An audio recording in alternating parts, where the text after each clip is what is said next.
My name is Zach. Welcome back to Zach's Ramble Quarter.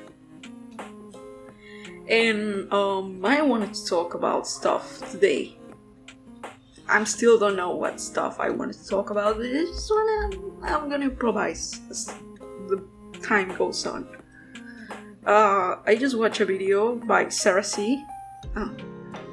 Here about Twilight, and I had a kind of weird situation with Twilight, where when it was 2006, 2008, I think, everybody was talking about this movie and how good it was, and to be honest, I didn't know anything about it, so I just wanted to be part of the craze, I hear it was great.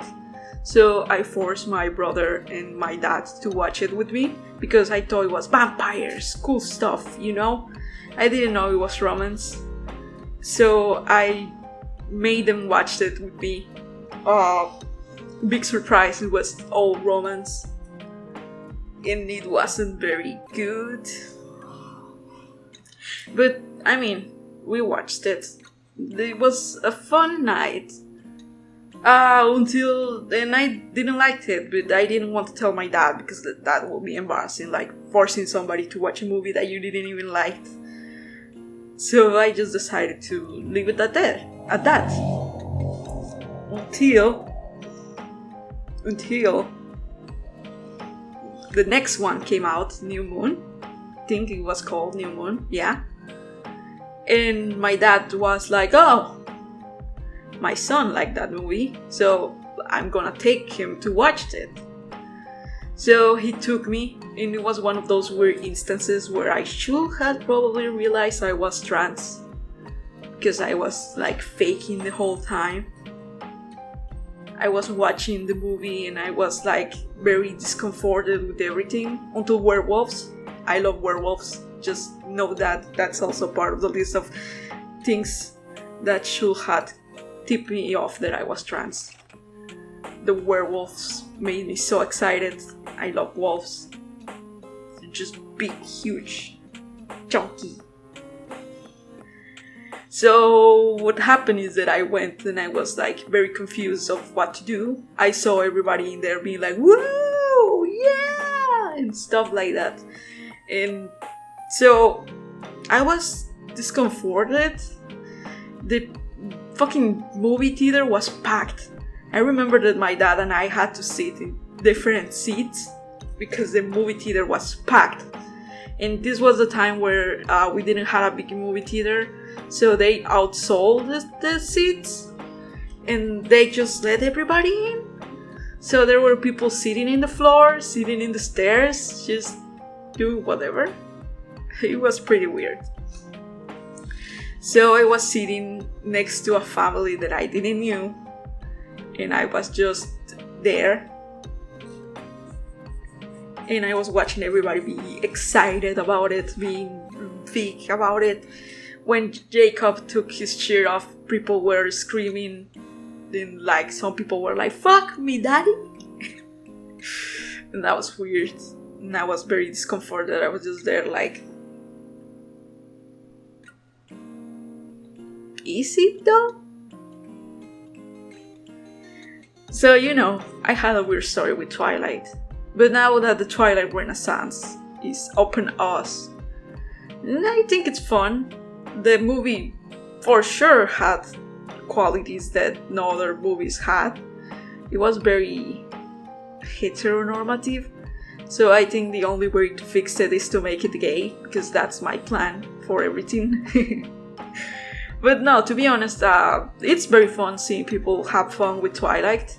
The TikToks, the tweets, the Tumblr posts, they're so fucking funny to me. Effervescent is a word that I love so dearly. Just effervescent. It's just great. But just something that I had in mind, because I just watched the video and I was just thinking about it. Other stuff I've been thinking about is, like always, death and illness. I'm gonna say this. I'm gonna transition from Twilight Renaissance post to post in Tumblr that made me anxious. I don't know if anyone in here was on Tumblr. If you're watching this video, you're probably in there. Probably, because I share it there. It's more probably that you're watching it because I share it there. But there was this weird period where people were obsessed with rabies. And at first it was funny to me. It was just like, what the fuck? Rabies? When it was fun and the shit posts were great, everything was fine until it wasn't for me. You see, I have OCD, so I obsess over the rabies thing. The more information that came out, because when people were having fun, it was okay. But then there were the informative posts about what rabies was and why it wasn't okay to make fun of rabies. And the informative posts made me paranoid because you're reading the symptoms of rabies and then the fact that it's mortal and lethal and nothing can be done once you get it. So my mind, being sick and twisted, a sick and twisted fucking psychopath, well, it latched onto it and it morphed into an obsession for me. Just thinking about rabies. And to this day, I have an issue with it. It's like with coronavirus. They latch onto my mind and make me think about them even when I shouldn't be thinking about them. Because it's death, the big end of the riparoni, foreveroni. It's just, I don't like that. I don't want that. I don't want to die. So, well, that happened. And now there's another post about, it was about creatures and why the uncanny valley exists. And at first it was fun because somebody was like, the uncanny valley exists because there's something that resembled humans but wasn't. And to that point was, well, until people started arguing why that was, because, it gets to history side of Twitter, anthropology side of Tumblr, until somebody was like, it's because of rabies. And they start listing again rabies and symptoms and everything like that. So the obsession is back and it's been dragging me to hell. Because now I'm convinced that one of my cats has rabies, even though they have not been bitten by anything. And it's just, it's not fun. Definitely not fun. I don't like it when posts that were fun turn into this big anxiety-inducing thing for me. With coronavirus is the same. I can't see or read anything about it because I get just... it's inside my brain, inside my mind, inside my soul, and it's consuming my ever thought. So I just don't like thinking about it.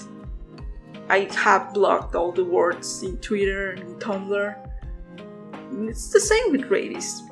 And it's just not fun. Why do we have to make things that are fun, not fun? And I know that to a lot of people it's fun to know that it was because of rabies, but for me it wasn't.